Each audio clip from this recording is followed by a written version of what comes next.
egoisme itu ternyata melanggar fungsi agama, fungsi sosial budaya, cinta kasih sayang, pendidikan. Lingkungan pun terlanggar. Kalau kita negara tidak lebih penting daripada keluarga, keluarga lebih penting daripada negara.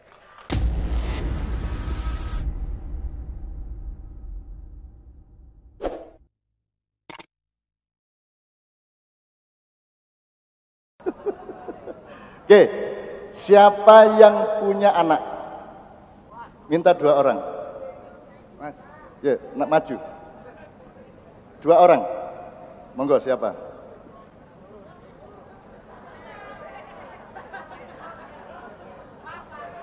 Punya anak.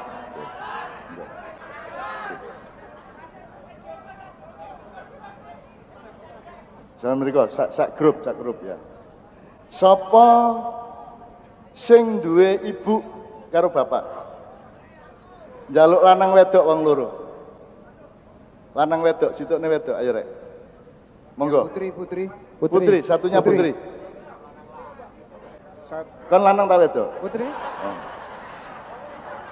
Ayo rek, mbak-mbak, ibu-ibu sing duwe. Yang pertama siapa yang punya anak? Yang kedua siapa yang punya sini. Bapak dan ibu? Sini. Mbak, ya Mbak, silakan Mbak, ya sini, jejer, ya sini Mbak, ya, oh sampun Mbak, yang nanti berikutnya. Siapa yang punya kakak? 2 orang, laki perempuan, ayo Mbak, punya kakak.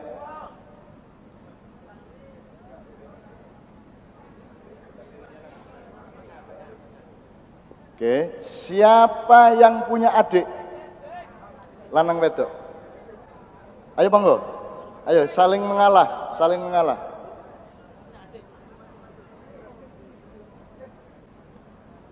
Ya.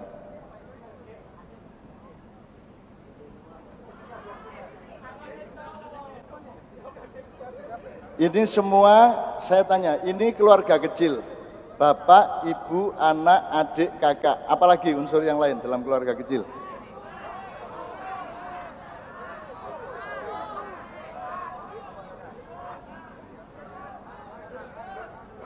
Yes. Siapa yang punya kakek nenek? 2 orang lagi perempuan. Pak, sampean lihat semangat belajar mereka luar biasa. Kita ndak usah susah-susah, gampang cari ilmu itu gampang. Pokoknya kita jalani dengan sungguh-sungguh, oke? Wes ya.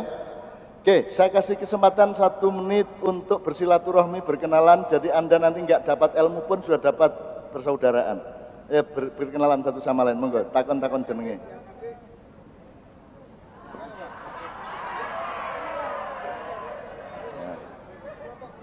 Saling memperkenalkan namanya ya. Soporo jodoh. Oke, cepet-cepet, enggak banyak dan sangat mudah. Tapi mudah-mudahan dari kandungan penjelasan Anda nanti kita bisa temukan prinsip-prinsip bagaimana menjadi manusia, menjadi bapak, menjadi anak, menjadi adik, menjadi kakak dan seterusnya nanti akan kita temukan bersama-sama. Prinsipnya adalah bahwa sebenarnya setiap manusia sudah tahu kok bagaimana berkeluarga yang baik. Sebenarnya sudah tahu, cuman kita tidak fokus dan tidak pernah memperhatikan secara benar-benar. Nah sekarang gini, wis kenalan ya, wis badi ya, wis badi seduluran ya, badi silaturahmi ya. Aku njaluk sepuro bapak-bapak, Bumi Juta kula ngadeg mriki pun murid-murid nggih. Nggih. Nggih. Aku tanduk pojok kene. Ya takon penggaweane apa? Ya, soporo soko angkat karyawan tak ya apa ya. Oke, bismillah. Yuk kita cepet-cepet. Sebelum Anda semua belajar, sekarang kita akan belajar kepada mereka semua. Yang pertama, prinsipnya gini. Syahadat Anda yang pertama apa? Asyhadu an la ilaha illallah. Kalau singkat pernyataan Anda la ilaha illallah. Tidak ada Tuhan selain. Untuk tahu iya, Anda harus menguasai tidak. Kalau Anda tidak tahu tidaknya itu apa, ya, maka Anda tidak akan tahu yang iya. Ngerti ya? Kon nek kepengin ngarani iki panganan sing sehat, berarti kon kudu roh sing gak sehat apa ae. Sing sehat iki rek, nek iki gak sehat. Nah, saiki prinsipnya adalah la ilaha illallah, la ilaha illallah. Belajarlah kepada tidak supaya mendapatkan iya secara mantap. Ngono ya, universal iki. Pokoknya kabeh wong iso. Iki mang tugasnya apa sampean mang? 2 orang pertama. Tadi Anda punya anak. 2 orang punya anak. Sampean catat atau dieling-eling? Pertanyaannya sangat sederhana. Sampean punya anak. Oke. Berarti sampean bapak. Oke. Aku njaluk 3 sampai 5 poin. Apa saja yang membuat anak itu tidak kondusif atau positif hubungannya dengan bapaknya. 3 sampai 5.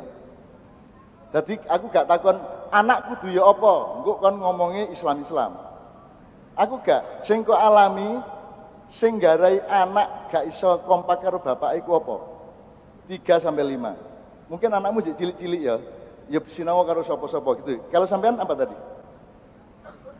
Adik. Nah, yang adik siapa lagi? Wis ngerti jenenge? Mas, adik di sini, Mas. Yang adik. Enggak.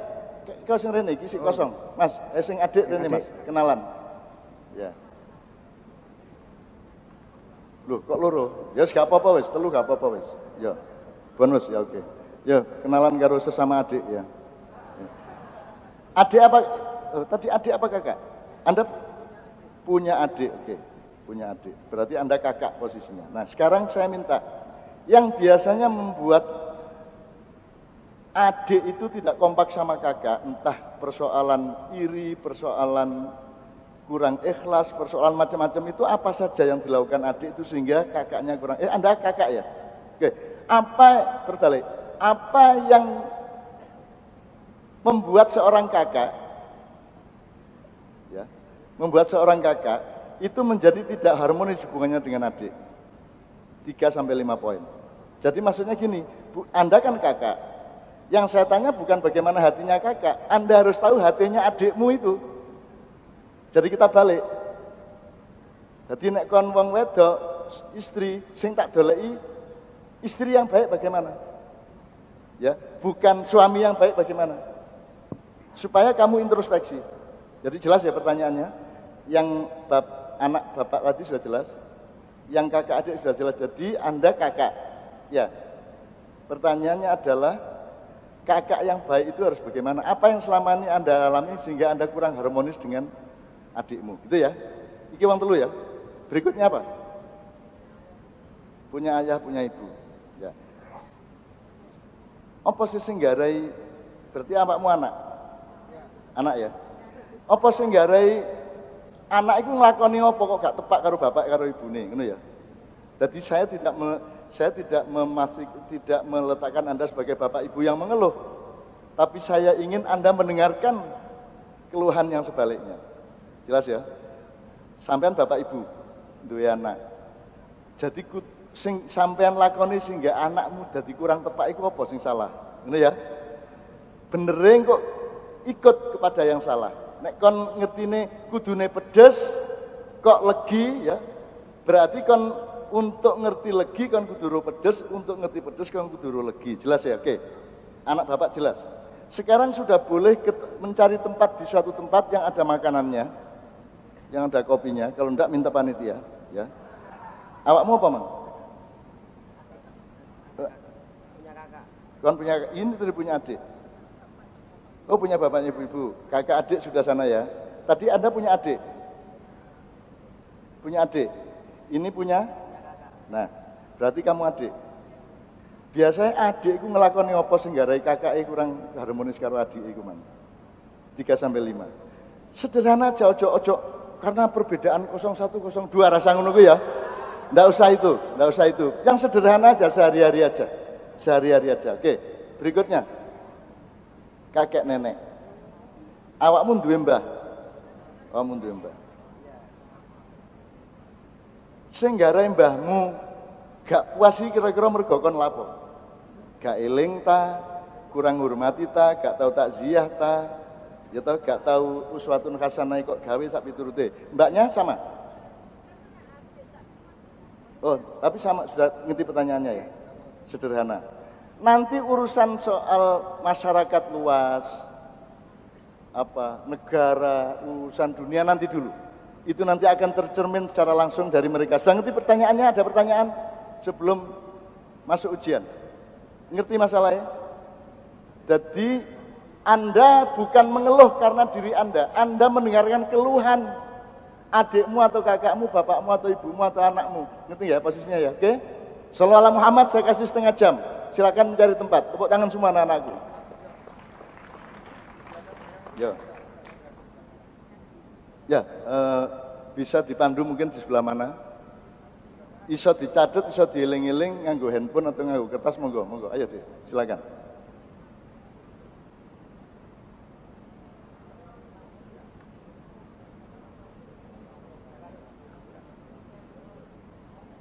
Ya. Ya Mas, ya Mas. Bismillah.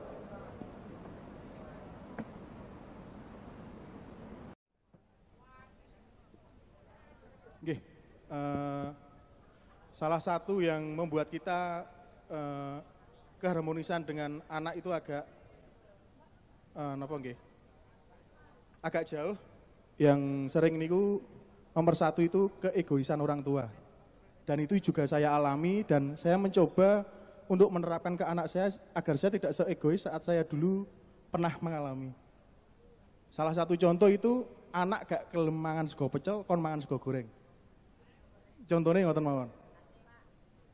Keegoisan kedua itu yang sering itu, jadi yang saya alami waktu saya masih kecil dulu, iki wong tua aku kok golek duwe, kok karo aku kapan ya gitu. Padahal kan kalau kita sudah dewasa gini kita berpikir, padahal awak dhewe golek duit ya digawe anake. Itu mungkin teman-teman juga pernah merasakan seperti itu. Dan kadang dulu saya juga berpikir kok ngene ya. Titiknya itu saya merasakan itu pas kemarin kerja gitu. Beberapa hari titik itu anak itu sakit, anak saya. Dan saat gimana ya, roh arek loro ya anake dhewe, apalagi kalau teman-teman Mak Yah ini sudah punya anak loro panasnya kayak gak tega nya, ngapa panas sampai disuntik infus. Di situ saya mah berpikir, ki koyo aku digoblokne donya ya malian-malih gitu. Tapi agak aku golek donya iki aku ya anak ngopeni anakku piye, kadang juga mikir gitu juga. Nggih leres nggih? Nggih leres nggih. Nah, nomor 3 niku yang kedua itu keharmonisan, Mbah. Terus keharmonisan itu juga yang sering itu orang tua itu kadang keharmonisan awak dhewe geger itu salah satu keharmonisan nggih. Kita geger di depan orang anak kita, kadang anak kita itu juga berpikir itu pernah saya juga mengalami ini sharing nggih malian. Geger karo bojoku cak. Lagi geger terus ujuk-ujuk iku anakku jawab ngene. Pak sampean kok jahat gitu. Loh, wis sampai gitu. Aku langsung hatiku matek. Iki terus salahku apa ya aku sampai gitu. Terus aku kudu piye? Masa aku geger lewat WhatsApp karo bojoku. Kowe kurang ajar gitu kan ya gak mungkin. Jadi kan kayak gitu. Jadi saya mencoba untuk piye carane iku untuk setiap masalah dengan keluarga itu ojo sampai anakku ngerti.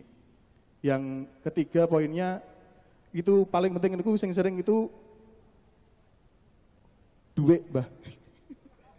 Nggih, yen sewu, ya niki anjenengan wis duwe anak Mas ya. Niate awak dhewe iki ben awak anake dhewe iki ora manja lah, njaluk sak njaluk dhewe tukokne, ben ada rasa dheke golek dhuwit ki yo angel ben roh rasane lah. Kadang gak ditukokne nesakne. Kadang aku gak mbok tukokne to, kadang kan gitu. Kadang yo itu salah satu yang membuat sampai sekarang mugi-mugi nanti Mbah Nun juga saged bantu kula untuk itu. Ya tak tukokne ki engko anakku tak manja, tapi ki engko ya tak gak tak karep kula kersane dia ada rasa napa nggih ya, ada rasa semangat roh rasane abote golek dhuwit ngoten niku. Tapi arek iki malah nesoni kula ngoten nggih. Niku kula nggih bingung. Ngoten mawon Mbah Nun, matur suwun. Assalamualaikum warahmatullahi wabarakatuh. Baik. Ini ada cerminan seorang tua dengan anak. Fungsi kasih sayang di sini sangat bermakna dalam bagaimana pola asuh terhadap anak. Jadi salah satu fungsi keluarga, fungsi kasih sayang itu adalah menjaga, merawat dan memberikan pengasuhan kepada anak. Jadi apa yang dirasakan tadi itu sudah dimiliki oleh seorang ayah, seorang ibu, ya, rasa cintanya kepada anak sudah dimiliki. Terlepas daripada bagaimana kondisi anak, nakal dan sebagainya, tapi yang berperan di situ adalah orang tua. Jadi orang tua yang membangun kasih sayang, orang tua yang membangun karena pada anak itu kecerdasan pada balita itu ditentukan bagaimana orang tua menghadapinya. Itu komentar saya, Cak Nun. Ya, terima kasih. Oke, saya nambahin dikit, tapi habis ini kita berusaha seefisien mungkin. Jadi semua faktor yang paling utama kan egoisme. Egoisme itu ternyata melanggar fungsi agama, fungsi sosial budaya, cinta kasih sayang, pendidikan. Lingkungan pun terlanggar. Kalau kita terbiasa egois, kita sama pohon juga egois. Sama lingkungan hidup juga egois, sama orang lain juga egois. Terus berangkatnya juga dari faktor ekonomi dan seterusnya, ya. Itu membuat reproduksi tidak terlalu banyak masalah gitu ya. Fungsi pelindungan juga terlanggar oleh egoisme, Mas ya. Jadi saya kira semuanya sudah terangkum. Misalnya sekarang gini, Mas. Di Jogja itu kenapa ada kliti itu arek-arek SMP gantol wong liwat nganggo arit itu. Membunuh orang. Jadi di Jogja itu ada gejala di mana orang tua itu kalah sama anak. Anaknya njaluk motor kudu didukokno nek gak dhek minggat utawa ngamuk utawa ngebong omah sak piturute. Ini harus dipikirkan oleh setiap orang tua. Harus memulai pendidikan sejak dini hari. Positioning orang tua sama anak harus ditetapkan. Misalnya gini. Awakmu misalnya dijaluk itu ke motor. Ada beberapa prinsip motor ini. Saiki fungsinya apa, Nak? Kalau saya dulu sama anak saya, itu saya tanya, kalau dia bisa mempertanggungjawabkan alasannya kenapa harus beli itu, secara pendidikan, secara nilai, secara sosial, dan seterusnya, maka kita belikan. Jadi dia harus bisa menjawab keperluannya apa sebenarnya, fungsinya apa, nomor satu. Nomor dua, nek wis kok tukokno motor anakmu upamane, kon kudu ngomong, motor iki duduk wekmu, motor iki fasilitas keluarga. Jadi nek wekmu awakmu oleh nang diae, oleh kok gaya apa ae. Tapi ini fasilitas keluarga, supaya dia belajar berorganisasi, belajar beda antara milik pribadi dengan milik bersama. Nah, motor ini fungsi, ini fasilitas keluarga. Kamu mau apa saja harus atas persetujuan seluruh keluarga. Itu salah satu contoh aja. Supaya anak ditukokno motor kudu dikai ideologi rek, aja ditukokno ngono tok. Dia harus tahu motor itu fungsinya apa. Untuk apa, bolehnya apa, tidak bolehnya apa, harus kudu ditetapkan sejak awal. Jadi anakmu biasakan untuk terus mendidik dia secara agak keras sedikit soal itu. Oke ya. Berikutnya, fungsi yang sama pada orang yang kedua. Ya, monggo Mas. Assalamualaikum warahmatullahi wabarakatuh.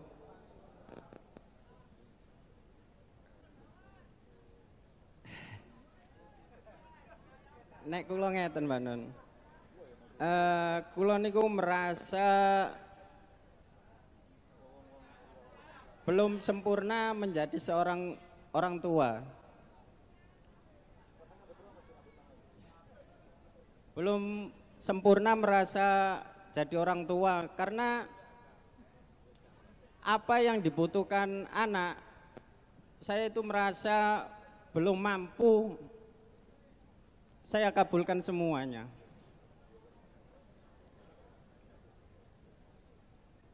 Saya tahu keinginan anak.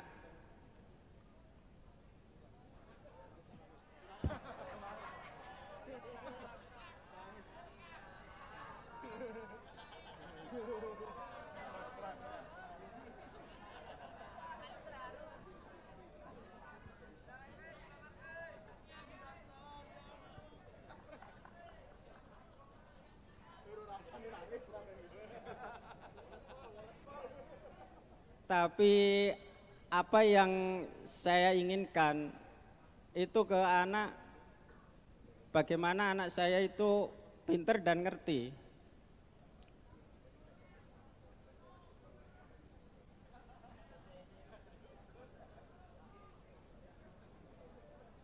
Terus apa yang saya lakukan ke anak, tapi saya berusaha memenuhi kebutuhan anak itu.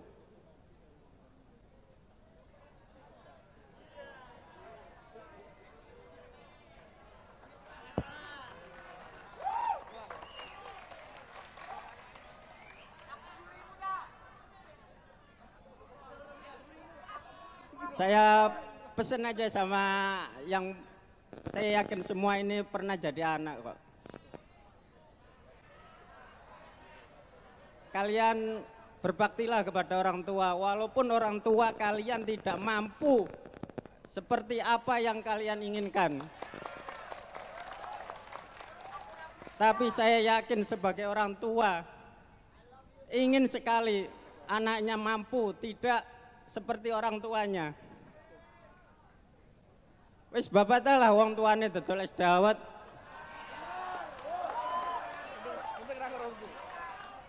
Sing penting anak iku mang iso sukses.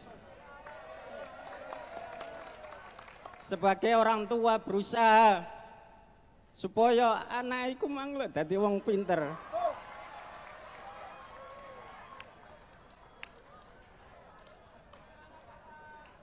Nggih pun ngoten mawon-mawon kula mboten kuat.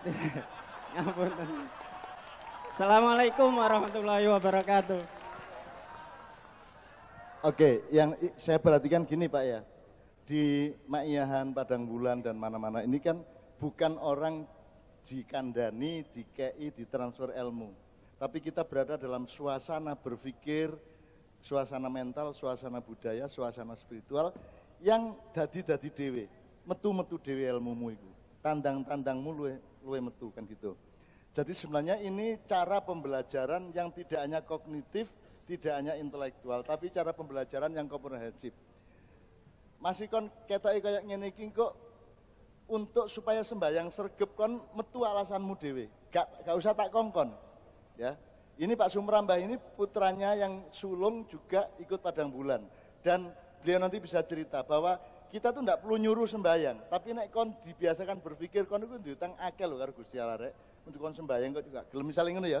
Dia akan menemukan alasannya untuk berbuat baik, alasan untuk bergembira, alasan untuk menyelesaikan masalah, dan alasan untuk tidak menjadi problem bagi siapapun saja. Tepuk tangan untuk beliau semua. Oke, berikutnya. Mikrofon tolong. Lebih efisien ya waktunya ya, lebih efisien, lebih tas. Assalamualaikum warahmatullahi wabarakatuh.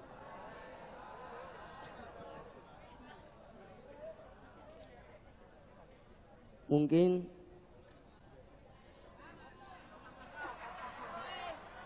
tidak keakraban saya kepada kakak saya perempuan banyak.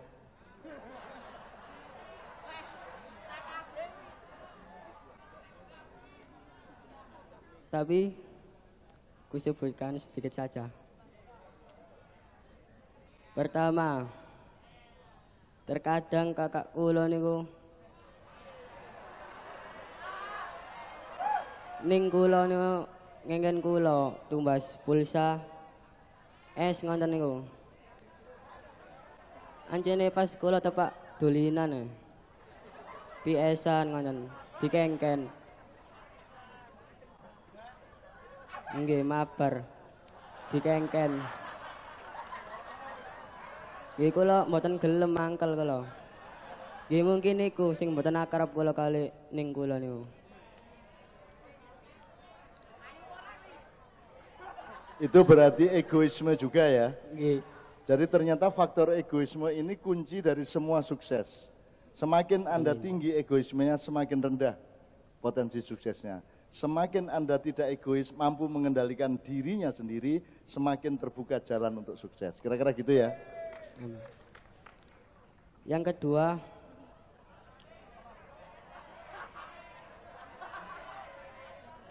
mungkin kula kirang perhatian kali ning kula.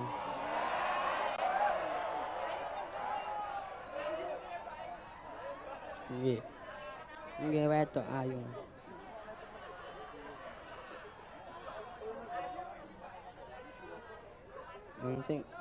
Sing ketiga, nek ning kula buka isu-isu niku mureng-mureng.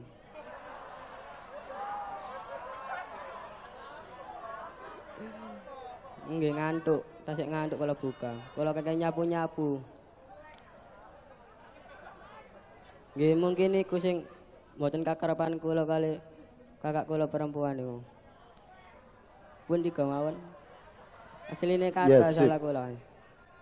Jadi dia tidak kita minta untuk mengkritik orang lain, tapi kita pancing untuk mengkritik dirinya sendiri dan dia sudah mengakui kekurangan-kekurangannya. Tepuk tangan semua ya.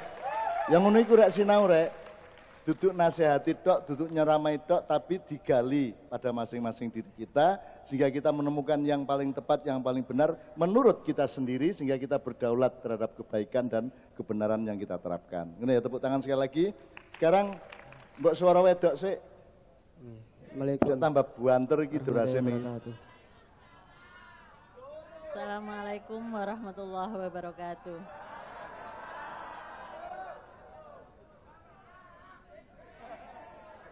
Menurut saya, yang membuat hubungan orang tua kepada anak itu kurang akrab, yaitu kurangnya komunikasi.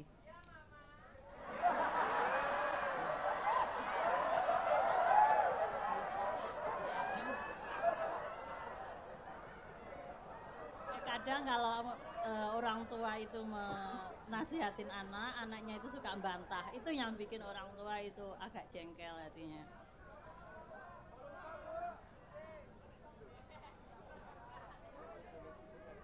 Dan untuk yang lali ya.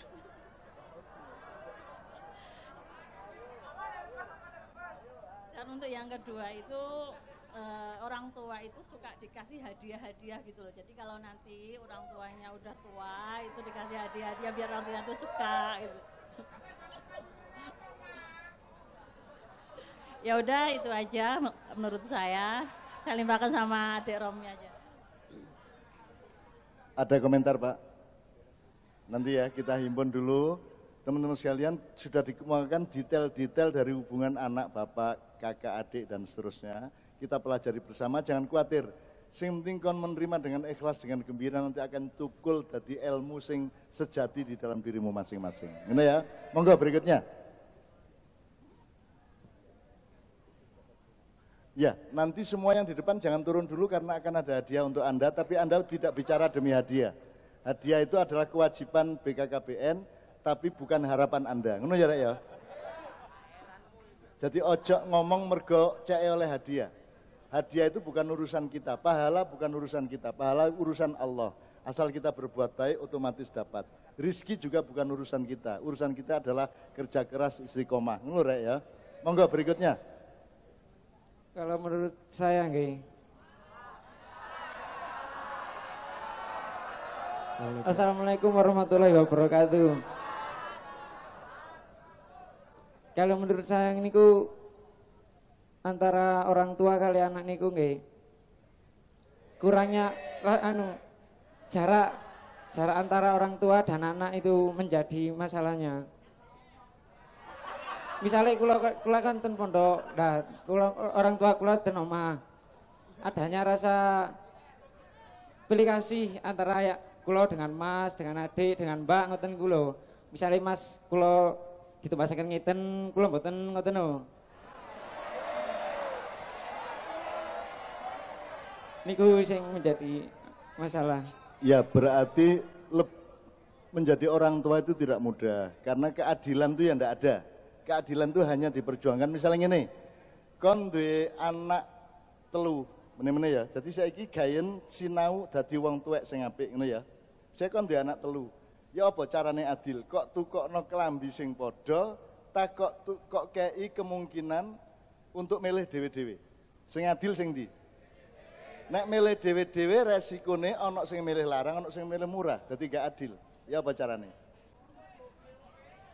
Jadi jangan mengandalkan barang, jangan mengandalkan materi.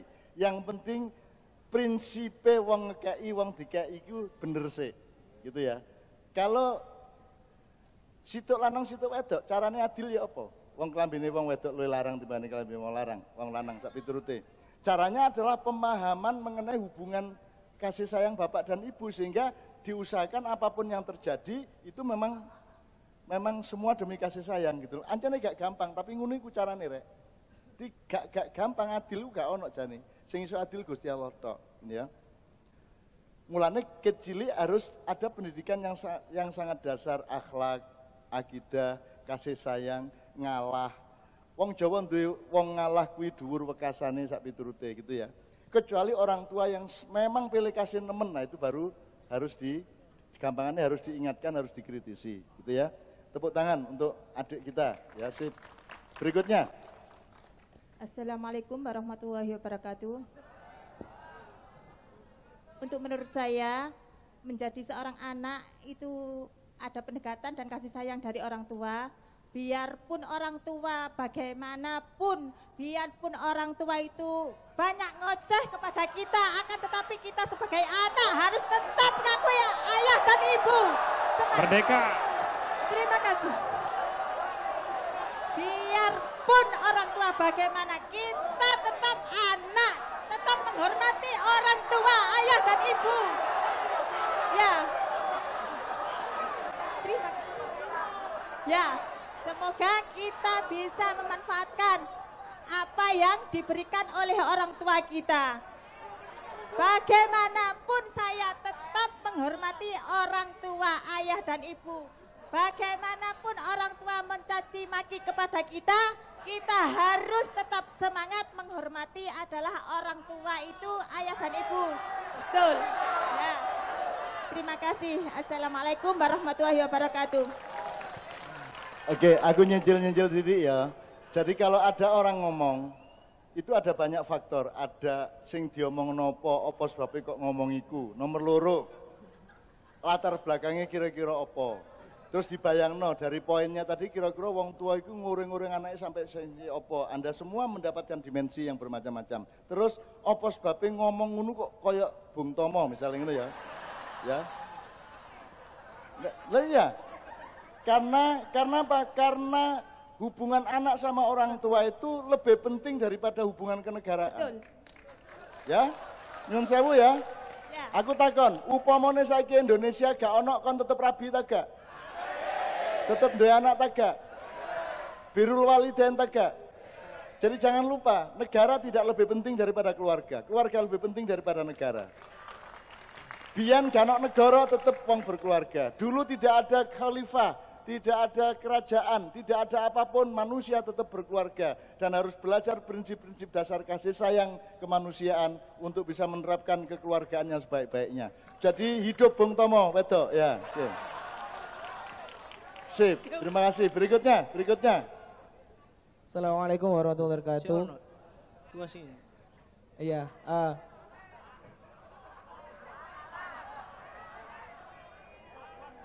kalau dari tadi membahas tentang dimensi orang tua sama anak, kami tadi kebagian antara kakek nenek dengan cucunya ya. Jadi menurut diskusi kami berdua, beberapa faktor yang mempengaruhi keharmonisan antara kakek nenek dengan cucunya, itu yang pertama, ini sebagai cucunya ya, ketidaksopanan seorang cucu kepada kakek atau nenek. Karena biasanya kita sebagai seorang cucu itu niatnya menghibur, niatnya ngelucu nang mbae, tapi jatuhnya malah nggak sopan ya. Tuh. Terus yang kedua, karena kebiasaan ngelucu dan tidak sopan kepada orang tua, kepada kakek dan nenek, jadinya seorang cucu itu tidak mudah atau angel dikandani, banggel gitu. Itu bisa membuat kakek sama nenek marah itu ya. Terus yang ketiga yang biasa membuat hubungan tidak harmonis antara cucu sama kakek nenek itu, kalau seorang cucu kan biasanya kalau minta sesuatu ke orang tua, kalau nggak dikasih biasanya lari ke kakek sama nenek. Lah itu biasanya kalau nggak dikasih juga sama kakek sama nenek, itu biasanya nesu juga. Itu biasanya membuat marah juga pada orang tua. Dan sedikit ini curhat ya, kita sebagai seorang cucu itu biasanya agak terganggu kalau kakek atau nenek kita itu overprotective. Karena biasanya overprotectivenya kakek sama nenek itu lebih daripada orang tua. Jadi saya mohon untuk semuanya kakek dan nenek untuk tidak terlalu overprotective kepada cucu-cucunya ya. Mungkin itu saja dari kami. Ya itu terjadi di banyak kalangan dan level. Ada orang tua yang terlalu overprotective, ada kakek nenek yang juga overprotective melebihi bapak ibunya sendiri ya. Maka sekarang setiap pihak harus mempelajari apa yang harus dipelajari. Jadi misalnya kakek nenek overprotective, maka bapak ibunya harus mengantisipasi dan memberi imbangan-imbangan. Anaknya sendiri juga jangan hanya menjadi akibat dari overprotective-nya mbah dan mbah wedok. Tapi Anda sendiri harus belajar bahwa saya ini terlalu dimanjakan, saya terlalu dilindungi sehingga saya bisa kurang mandiri. Maka Anda harus membayar dengan belajar lebih mandiri. Jadi jangan dijadikan bahan pertengkaran, tapi untuk mencari solusi dari keadaan yang ada. Ngono ya Dek ya. Berikutnya, bismillah.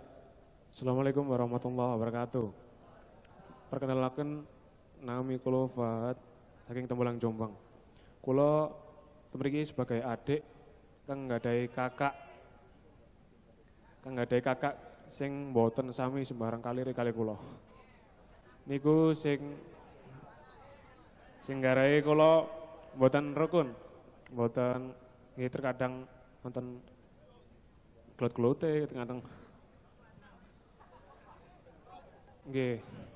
Mungkin faktor pertamanya pengalaman. Pengalaman kulo kali kakak kulo.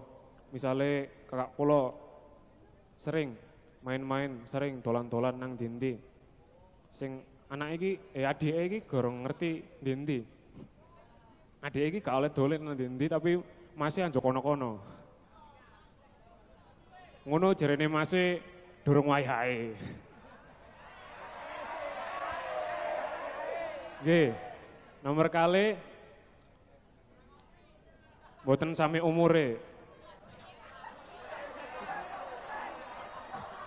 Lah niku sebabnya to mboten sami umure sehingga dolenane ini mboten sami. Ini ibaratnya Mas cekelan HP, adik iki cek dunan neker kekean. Jadi mergo mboten sami umure, mboten sami dolenane, jare masih durung wayahe. Lah, sing terakhir niki sing paling parah. Sadis nih, Mas. Masih nyanjangi Mas kula, nyanjangi adike, "Le, kon kudu dadi koyok ngene. Kon gak oleh pacaran, kon aja kon kudu tiru Mas, kon kudu ngene-ngene sing apik-apik ae." Batinku yo karep-karepku Mas, aku yo aku, sampean yo sampean. Terkadang nggih egois niki kula nggih perlu. Soalnya kula nggih nggak ada jalur pilihan piyambak, nggak ada prinsip piyambak.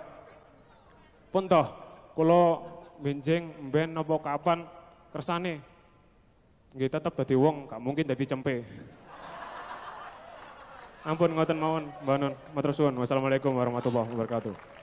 Di masyarakat kita sangat banyak potensi untuk pertentangan semacam itu, tidak hanya kakak kepada adik, tapi juga ustadz kepada umatnya, kiai kepada umatnya, ya, pemimpin kepada yang dipimpin, ada potensi seperti itu, maka anak-anak sekarang justru harus semakin berlipat-lipat belajarnya untuk mempertahankan diri tanpa memaksakan sesuatu kepada yang memaksa dia. Kalau dalam Islam itu namanya perangilah orang yang memerangimu, tapi kita tidak memerangi orang yang tidak memerangi kita, gitu ya. Jadi awakmu masih duwe prinsip koyo ngono ya tetep ojo sampai ngomong dengan cara sing hasilnya menyakiti cacakmu lah ngono. Tapi jadi tetap harus dengan bil hikmah wal mau'izatil hasanah. Memang begitu hidup itu. Ya mulane ayo pinter-pinter golek berbagai macam cara, bisobri bil haqi wa bisobri tadi dan seterusnya. Tepuk tangan untuk anak kita ini luar biasa, kita bisa konsentrasi satu sama lain. Berikutnya. Assalamualaikum warahmatullahi wabarakatuh. Saya kula nggih sebagai Kang Mas nggih, kakak. Enggak ada adik kali niku estri sedaya.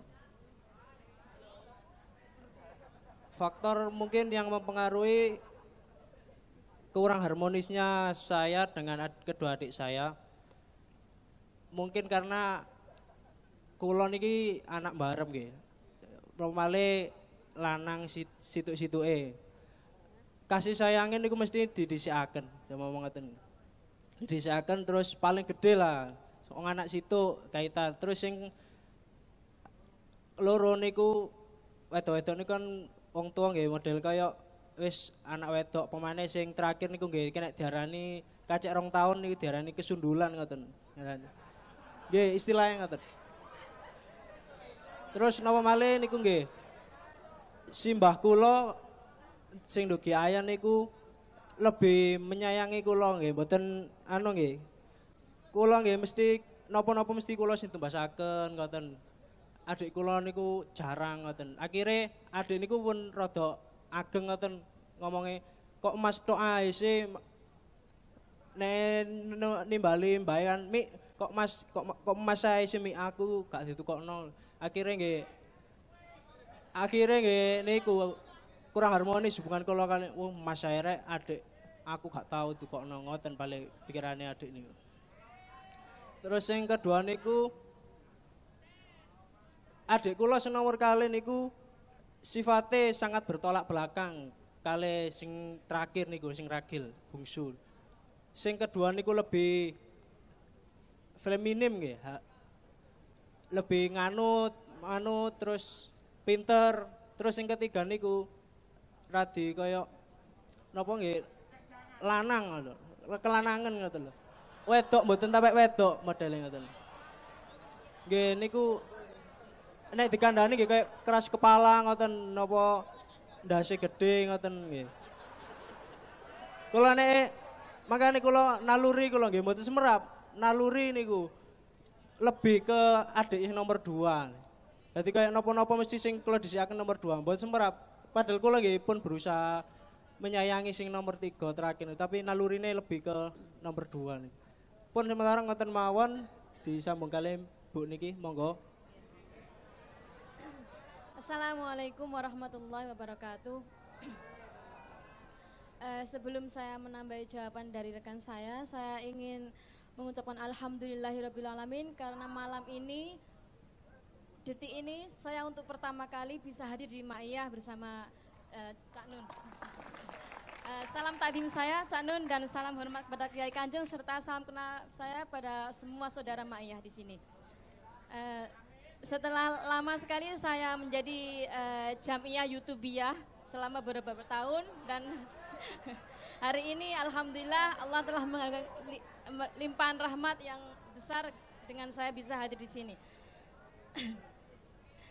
Saya ingin menambahkan jawaban untuk sebagai seorang kakak, karena sebagai seorang sulung, sebagian besar yang membuat tidak keharmonisan seorang kakak pada adik yaitu perlakuan, misalnya perlakuan orang tua kepada kakak dan adik. Karena seorang kakak itu karena ketika seseorang membangun rumah tangga kan pasti menginginkan kehadiran seorang putra dan seorang putra sulung itu sebagian besar semua kasih sayang orang tua itu tercurah kepada si sulung. Jadi ketika si bungsu lahir pun perbedaan kasih sayang itu sangat kentara sekali. Iya, kentara. Ya, sangat kentara sekali. Kemudian yang kedua yaitu perbedaan karakter. Karakter antara seorang kakak dan adik itu kadang sangat menonjol sekali. Jadi itu bisa juga mempengaruhi ketidakharmonisan antara hubungan kakak dan adik. Kemudian kalau seorang kakak sudah mempunyai kesenangan sendiri, misalnya hobi yang berbeda sekali dengan adik, misalnya kakaknya senang dengan dunia digital, komputer, kadang kan adiknya itu ingin istilahnya ngeriwuin nggih. Ngeten niku kadang kakaknya nggak suka. Jadi karena hal-hal yang kecil itu bisa menjadi bentrokan-bentrokan yang bisa memperuncing ketidakharmonisan hubungan kakak dan adik. Demikian saja dari saya, mungkin ada tambahan. Terima kasih Cak Nun. Ya alhamdulillah, tepuk tangan semua. Kalau bisa kita percepat karena ini sudah 12:30. Saya mohon berikutnya, enggak apa-apa, silakan. Sudah semua? Jadi kalau nyun sewu ya, sebelum beliau memberi rek. Jadi kita ingin rek, kon sinau tentang hubungan kakak adik. Itu nek prinsipnya kok temokno, engko berguna juga untuk hubungan anak bapak, anak ibu. Berhubungan juga untuk hubungan awakmu karo koncomu, karo tonggomu. Kalau prinsipnya benar dari pembelajaran yang manapun, akhirnya akan berguna untuk seluruh keterlibatanmu dalam kehidupan. Kok kon dadi presiden, ya tetap prinsipnya sama dengan itu, podo aja nih. Jadi intinya teman-teman sekalian adalah, sebelum Anda menjadi anak yang baik, sebelum Anda menjadi orang tua yang baik, sebelum Anda menjadi presiden yang baik, sebelum Anda menjadi pengusaha yang baik, atau apapun saja, nomor satu adalah Anda menjadi manusia yang baik. Kalau Anda sudah menjadi manusia yang baik, maka akan ikut kebaikan itu kepada fungsi apapun yang Anda jalani. Makanya Rasulullah itu sebelum menjadi nabi, beliau sudah lulus sebagai manusia, dan beliau adalah orang yang trusted, orang yang al-amin, orang yang bisa dipercaya oleh siapa saja. Jadi misalnya cemburu-cemburuan kakak adik, mbahiku, aku dulurku 15, mbahku iku mek cinta karo aku, karo adikku situk sing paling cilik. Sing liya-liyane gak dikei jajan. Pokoknya nek tuku jajan gawe aku tok. Engko liyane gak oleh mangan, disimpen di lemari sampai mambu. Padahal aku ndek Jogja, gurung karuan gelek mule. Itu sekarang menjadi kemesraan bagi kami bersaudara, bahwa dulu dianaktirikan, dulu nek adikku Zaki iki sing ngurusi Kiai Kanjeng, iku nek kepengin dikei jajan karo mbahku kudu nimba sik. Nek nimba bek jedinge kait oleh. Nek aku gak oleh nimba nek aku. Wong aku disayang. Nah, itu membuat saya harus membayar kasih sayang itu kepada adik saya. Asal semua saling mengisi, saling jadi intinya akhlakul karimah lah. Kalau akhlakul karimah dadi, kon dadi apa ae insyaallah akan harmonis satu sama lain. Gitu ya. Oke. Terima kasih, ini akan ada hadiah dari beliau kepada teman-teman semua.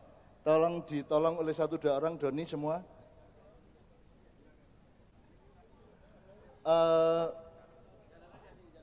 Atau jalan aja, langsung dikasih satu persatu mas, diurut, ya monggo, ya. Sing gak oleh hadiah, mendapatkan hikmah dari keikhlasan tidak dapat hadiah. Ngono ae. Luwih dhuwur ganjarane sing gak oleh hadiah timbangane sing oleh hadiah. Ngono carane ngapusi awakmu ya. Oke rek, bismillah rek kabeh oleh bagiane dhewe ya, bismillahirrahmanirrahim. Tidak usah dengki, tidak usah cemburu, tidak usah iri, semua oleh Allah dijamin. Fal ya'budu rabb hadzal bait alladzi at'amahum min ju' wa amanahum min khauf. Semua akan dibebaskan Allah dari lapar dan dari rasa takut. Amin ya rabbal alamin. Alhamdulillah. Ya.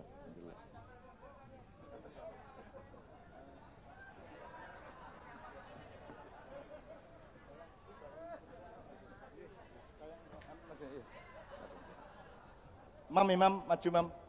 Saiki seneng-seneng sik titik. Nadane ya, Bro. Allahumma sholli. Matur nuwun Mbak Yuli, Mbak Nia. Sebelum Pak Lurah, kemudian Bapak Wakil Bupati dan kata terakhir dari BKKBN, aku kepingin nambah titik rek ya. Supaya kita mantap dengan apa yang kita alami malam hari ini. Jadi di Quran sampean lah dikandani Gusti Allah mengenai Fir'aun sauno kae ya. Tapi gak ono sing ayat sing mengenai rakyat Fir'aun. Gak ono. Sebab rakyatnya Fir'aun tidak ada masalah. Karena mereka mandiri seperti orang Jombang. Mereka tidak terseret oleh Fir'aun, tidak terseret oleh keadaan-keadaan di pusat kerajaannya. Rakyatnya beres-beres saja. Bahkan lebih makmur rakyatnya Fir'aun pada waktu itu dibanding kita sekarang. Mereka sampai bisa berkuasa 1200 tahun. Indonesia belum tentu sampai setua itu nanti. Mojopahit hanya hampir 300 tahun. Kalau Demak hanya 1 swidak paling pol. 1 swidak sapi turute ya. Jadi ini aku kepingin ngomong ini kalau kita tarik garis. Fir'aun itu bukan raja besar. Dia disebut oleh Allah berkali-kali di Quran karena dia adalah contoh dari manusia yang punya masalah. Yang tidak punya masalah tidak disebut di Al-Quran. Jadi nek awakmu gak disebut di sopo-sopo, di endi-endi, awakmu gak direken, berarti sampean gak ada masalah. Sing direken itu sing gawe masalah. Nah Fir'aun itu bukan raja besar. Ada 3 nama, Fir'aun, Haman, Korun. Yang berkuasa mengatur segala macam urusan politik dan ekonomi hanya adalah koalisi atau kerjasama antara Haman, itu Perdana Menteri, dengan Korun, itu konglomerat. Jadi semua masalah diatur oleh mereka. Haman sama Korun. Fir'aun itu pokoknya dadekno simbol, dadekno boneka. Di Gusti Allah no. Sampai akhirnya Fir'aun percaya bahwa dia Gusti Allah teman. Hanya wong goblok sing percaya nek dia Gusti Allah, kita mboten. Berarti Fir'aun goblok. Sampai Fir'aun bilang sama Haman, "Man, aku kayakno gedung sing dukur, cek aku iso ndelok Gusti Allah Nabi Musa." Hanya orang bodoh yang tidak mengerti konsep mengenai Tuhan, dipikirnya Tuhan itu dicari dengan setinggi-tingginya gedung. Mas Joko numpak pesawat juga kepeduk Nabi Khidir kan gitu.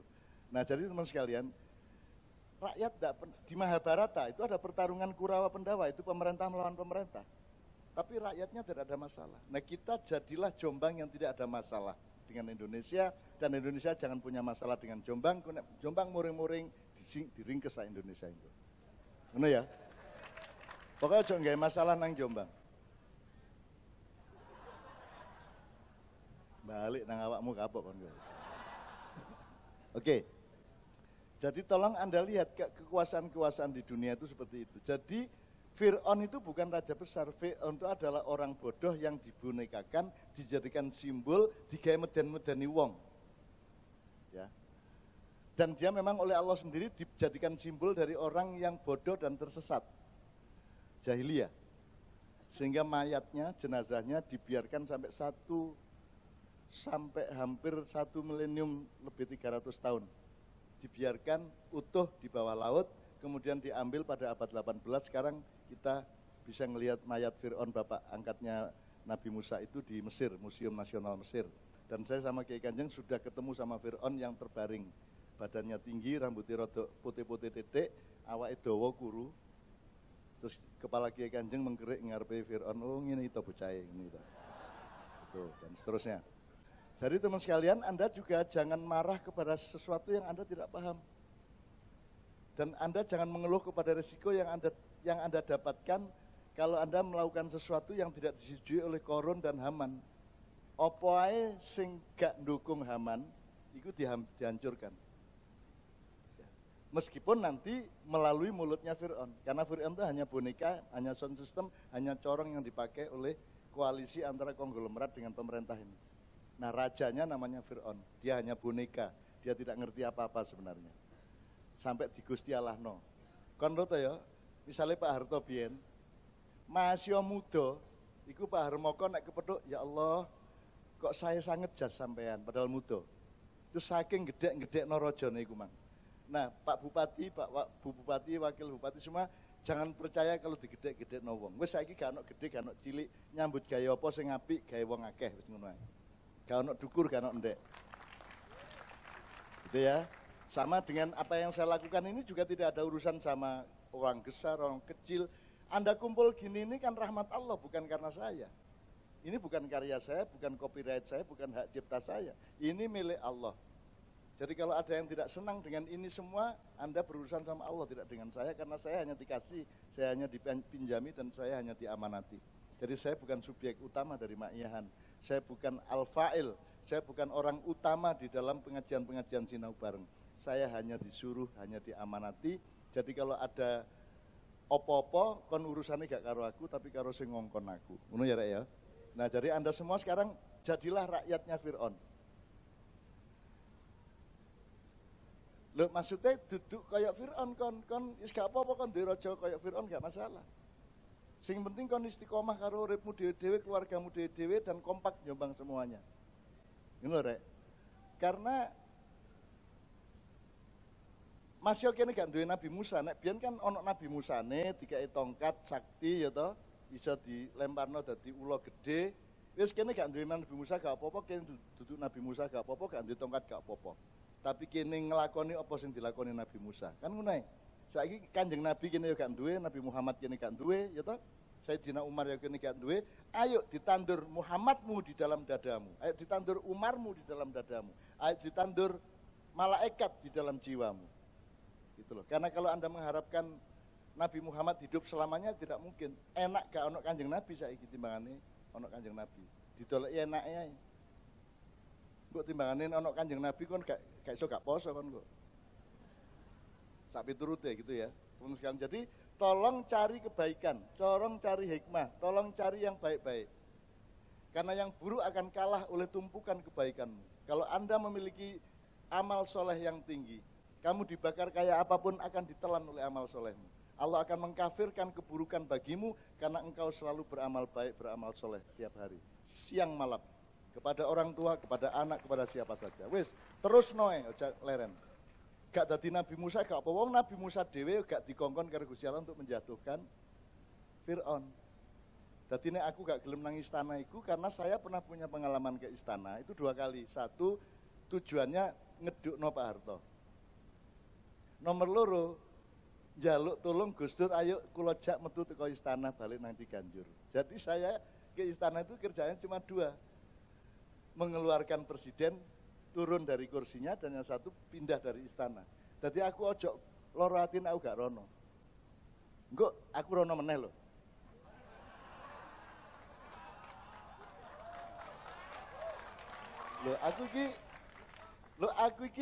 Aku mek nuruti aturan Gusti Allah bahwa umaro itu harus sowan kepada ulama. Tidak boleh ulama sowan kepada umaro. Itu bukan soal tinggi rendah, itu memang pembagian tugasnya seperti itu. Gitu loh. Dan itu terjadi sejak zaman Pak Harto. Saya ketemu Pak Harto hanya untuk nurunin dia dan kemudian ketemu sekali untuk menjadi ustadznya dia. Saya imamnya Pak Harto. Dia minta kepada saya karena dia sudah husnul khotimah dan kita keliling husnul khotimah pada waktu termasuk di Masjid Besar Surabaya. Itu urusannya adalah taubah nasuka dan husnul khotimah. Jadi aku ketemu Pak Harto tidak di istana. Ketemu di istana tidak duduk bersama tapi hanya untuk menyaksikan dia mau turun dan mengumumkan turunnya. Jadi saya tidak usah dirindukan untuk ke istana. Timbangannya kok aku dikabulno Gusti Allah, ya wis ngono saiki dukno ae. Ngono gak aku. Makanya saya sekarang bersama Anda semua rakyat Fir'aun yang tidak pernah diceritakan di Al-Qur'an karena Anda tidak punya masalah, karena Anda tetap kompak, tetap Gus Dur, tetap Mbah Hasim, tetap Durasim, tetap kompak satu sama lain. Benar ya? Oke. Sekarang saya mohon panjenengan. Baik, Assalamualaikum warahmatullahi wabarakatuh. Kata-kata penghormatan saya tumpang pembicara terdahulu. Di penghujung malam ini kita sudah dapat menyelesaikan suatu uraian pencerahan tentang keluarga.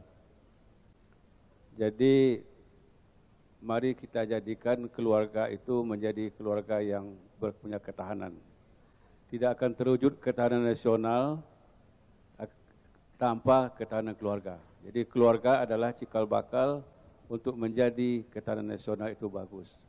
Oleh karena itu, dari tadi kita bicara tentang apa yang dimaksud dengan keluarga. Tadi kita simulasikan sebagai ibu berperan, sebagai anak berperan, dan semuanya itu kembali kepada fungsi-fungsi keluarga yang harus kita jaga dan harus kita manfaatkan dan harus kita praktekkan di masing-masing keluarga. Seperti yang disebutkan 8 fungsi keluarga tadi.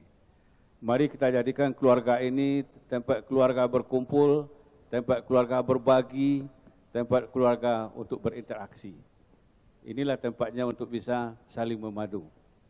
Jadi kalau seandainya zaman sekarang sudah maju, sudah modern, pakai digital, mari pada setiap hari atau setidaknya ya dalam seminggu 3 kali, mari kita bebaskan itu. Mari bercerita tentang kehidupan berkeluarga di masing-masing rumah kita. Supaya nanti kita tidak terjerumus kepada ya hal-hal yang membawa kita tersiksa. Ku anfusikum wa ahlikum nar. Mari kita jaga diri kita dan keluarga kita dari ancaman untuk api neraka. Barangkali itu yang bisa, dan ini memang diterjemahkan dalam Undang-Undang 52 2009 tentang pembangunan keluarga yang kita bahas pada malam ini, dan tidak ada sekolahnya. Sekolahnya adalah seperti ini. Tidak ada pernah kita dapatkan di perguruan tinggi di segala macam untuk seperti ini. Jadi terima kasih Mbak Nun, ini sudah kita lakukan yang kelima. Mudah-mudahan doa kita bersama BKKBN kuat, semakin kuat untuk bisa melakukan pencerahan seperti ini di tempat lain dan bisa juga berulang lagi di tempat ini. Mudah-mudahan yang hadir ini diberikan pahala yang berkata oleh Yang Maha Kuasa dan dimudahkan rezekinya dan tercapai cita-citanya. Demikian, terima kasih. Banyak maaf. Assalamualaikum warahmatullahi wabarakatuh. Sebelum kita akhiri, saya sering bilang di Ma'iyahan bahwa saya ngitung-ngitung azab Allah di zaman Nabi Nuh, Nabi Lut, Nabi Soleh, Nabi Hud, dan semuanya itu, saya lihat-lihat indikatornya bukan kekufuran, bukan mergowong gak gelem syahadat. Indikatornya adalah keluarga mereka rusak. Jadi Nabi Nuh dewe bojone kafir, kan gitu kan. Jadi bukan soal kafirnya, tapi bahwa bojone tidak harmonis sama Nabi Nuh, juga anaknya. Ketika Nabi Lut LGBT kan begitu kan, homo dan lesbian. Jadi itu berarti saya kira homo kabeh, lesbian kabeh, terus kapan manake lak ngono.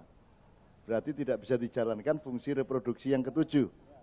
Jadi gitu Bu. Jadi itu padha karo nek saiki kon saking apike wong gak gelem mateni lamuk. Haram. Gak oleh mangan daginge kewan sing kok pateni. Haram. Awakmu vegetarian, hanya boleh makan daun-daunan bahan-bahan dari tanaman.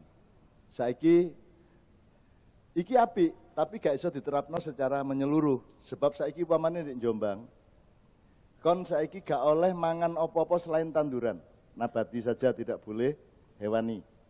Berarti Anda tidak boleh makan ayam, tidak boleh makan kambing, sapi, doro, sapi turute. Berarti ndak usah sebulan, Pak Sumramrah. Wes saiki petik gak oleh dipangan. Berarti sapa sing gelem ngingu petik? Sing gelem ngingu, wong gelem ngingu petik mergo ana sing tuku. Digawe dodol ayam bakar lak ngono. Ana wong ngingu wedhus, berternak wedhus iso urip mergo kate dituku untuk sate kambing. Nek gak ono sing tuku, gak ono sing mangan, berarti wedhuse gak ono gunane. Maka kalau kita terapkan tidak boleh makan hewan itu, berarti pitike diculno karo kabeh, karo wong-wong sing duwe pitik. Diculno, wedhuse diculno, sapine diculno, kebo diculno, sembarang diculno, wis gak oleh dipateni lho tapi. Dadi pitik dinteni mateke, dadi buatang ndek ndi ngono iku engko. Terus kon iso mbayangno, saiki nek pitik diculno kabeh, wedhus diculno kabeh, kebo sapi diculno kabeh, kira-kira ya apa keadaan nuwelek ndek ndi ngono. Terus ana sing manggon di kantor kabupaten, sendegu ndek kuno sak piturute. Jadi mari kita berpikir panjang bahwa kalau punya ide baik itu harus disimulasi ke depan. Faltandur nafsum ma qaddamat lighad. Harus kita simulasi ke depan. Apik saiki gurung karuan apik meneh, harus kita simulasi sampai 3 generasi kalau bisa minimum. Apa itu perusahaan, apa itu keluarga atau apapun, kita simulasi sampai 3 generasi berikutnya. Karena fungsi ketujuh dari asas keluarga berencana adalah reproduksi. Reproduksi tidak hanya manusia melahirkan manusia, tapi juga pemerintah melahirkan pembangunan, rakyat melahirkan kebudayaan dan seterusnya. Itu semua adalah fungsi reproduksi. Oke teman sekalian, sekarang kita akhiri dengan Yai Bimo Nyun Sewu, diakhiri kita dengan pesan-pesan karena beliau ini yang memprakarsai berbagai macam acara Ma'iyahan. Assalamualaikum warahmatullahi wabarakatuh. Matur suwun Mbah Nun sama Kiai Kanjeng.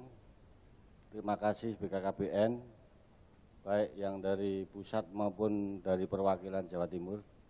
Terima kasih matur suwun Bapak Wakil Bupati beserta jajarannya. Terima kasih untuk saudara-saudara saya Ma'iyah yang malam ini berkenan hadir di Desa Gubuk, Jombang. Kami dari Pondok Pesantren Segoro Agung, tepatnya di belakang makam Syekh Jumadil Kubro, Trawulan. Barangkali ada saudara-saudara saya dari Ma'iyah yang berkenan sekolah SMA di Segoro Agung, yaitu SMA Mojopahit, Trawulan. Kami persilahkan dan alhamdulillah kalau berkenan SMA kami gratis beserta tempat tinggalnya, tapi kami mohon yang betul-betul yang ingin belajar untuk menjadi orang baik. Mari kita bersama-sama syiar kebaikan agar keluarga kita menjadi keluarga yang lebih baik, Mudah-mudahan kita semua yang hadir di sini, Allah mengangkat derajat kita semuanya. Saya rasa hanya itu kesan terima kasih untuk Mak Iyah semuanya. Mudah-mudahan saudara-saudara semua pulang dengan selamat dan bisa sahur dan tidak kekurangan satu apapun. Akhirul kalam, wabillahi taufik wal hidayah. Wassalamualaikum warahmatullahi wabarakatuh. Oke, bismillah. Jadi saya ingin ingatkan bahwa Ma'iyah itu tidak penting. Yang penting itu Anda belajar dari kebersamaan kita ini untuk menjadi berakhlakul karimah. Ma'iyahnya tidak merupakan organisasi, ormas, parpol apalagi. Sebagaimana Islam juga bukan organisasi. Jadi Ma'iyah itu juga bukan nyaingi Islam, apa meneh nyaingi NU Muhammadiyah. Enggak sama sekali. Ma'iyah itu ibarat pariku ditutu. Cek gak langsung mangan pari, tapi mangan itu pun ditutu gurung cukup, mari ngono kudu diliwet berase. Jadi Ma'iyah itu hanya proses, salah satu cara untuk memproses padi menjadi nasi, kan gitu. Itu ya, jadi tolong jangan dibesar-besarkan. Ma'iyah gak ono ya gak apa-apa, aku gak ono ya gak apa-apa Mas. Gak apa-apa. Sing kudu ono iku awakmu nyambut gawe tenanan, beramal soleh sungguh-sungguhan, istiqomah, tawakal kepada Allah. Yang Anda mampu lakukan dengan ilmu, yang Anda tidak mampu tawakalkan kepada Allah Subhanahu wa taala. Nek loro iku urip. Nek kon iso lakonono nganggo ilmumu dan profesionalitasmu, nek kon gak iso menguasai sesuatu, tawakal kepada Allah Subhanahu wa taala. Cuman itu. Perkara Ma'iyah ono tagak itu kita syukuri saja. Ya, artinya saya tidak mengharapkan dan tidak punya cita-cita apa-apa terhadap Ma'iyah. Ma'iyah itu hanya sebuah wasilah, hanya sebuah medium, sebuah cara. Yang saya cita-citakan adalah lahirnya generasi baru umat Islam dan Republik Indonesia yang akan mengembalikan kebesaran Indonesia yang sesuai dengan kehendak Allah Subhanahu wa taala. Dan itu siapa? Adalah Anda semua anak-anak muda yang hadir di Ma'iyah. Tadi saya bisik-bisik sama Sumrambah, sebenarnya anak-anak muda seperti ini di semua pelosok-pelosok yang saya datangi. Tidak pernah saya ketemu orang apa di warung, apa di terminal, apa di bandara, apa di restoran, apa di mana-mana, bahkan di toilet-toilet jalan tol rest area itu saya tidak pernah ketemu orang yang bukan jamaah Ma'iyah. Tetapi jamaah Ma'iyah itu bukan berarti kiainya adalah saya. Saya bukan kiai, saya hanya menemani Anda semua dengan cintaku dan sumbangan-sumbangan yang Allah salurkan melalui aku. Ini ya, Rek ya.